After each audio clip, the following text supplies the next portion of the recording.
Sir आणि madam दोघांचे खूप खूप धन्यवाद, कारण तुम्ही जी आम्हाला ट्रीटमेंट दिली त्याबद्दल म्हणजे खरंच एक मानावं तेवढे धन्यवाद खूप कमी आहेत तुमचे. कारण काय आहे, एवढ्या दिवसानंतर आमच्या लग्नाला जवळपास 10 वर्ष पूर्ण झालेत.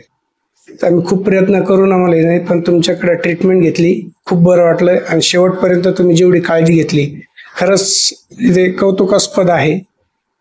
सगळं मेडिसिन देणं, काळजी घेणं, प्रॉपर ट्रीटमेंट, प्रत्येक वेळी थोडं काही राहिलं तर तुम्ही बोलवलं, प्रत्येक हे केलं, हार्टबीट चेक करणं, सोनोग्राफी, सगळ्या गोष्टी खूप प्रॉपर पद्धतीनं झाल्या. त्याबद्दल सर्वांचे, तुमचे पूर्ण स्टाफ, सरांचे पण, मॅडम तुमचे पण, नर्सिंग स्टाफ पण खूप हे आहे तुमचं सपोर्टिव्ह. त्याबद्दल सर्वांचे खरंच खूप खूप धन्यवाद. सर्वांना एकच सांगणं आहे, तुम्ही एक वेळेस व्हिजिट द्या, निराश होऊ नका आयुष्यात. खरंच एक वेळेस पाठक सरांच्या हॉस्पिटलला, गुड न्यूज हॉस्पिटलला एक वेळेस भेट द्या तुम्ही, कारण जेवढं मी अनुभवलं आहे 9 वर्षात खरंच खूप हे आहे. त्यामुळं सरांचे आणि मॅडमचे पुन्हा एकदा खूप खूप धन्यवाद.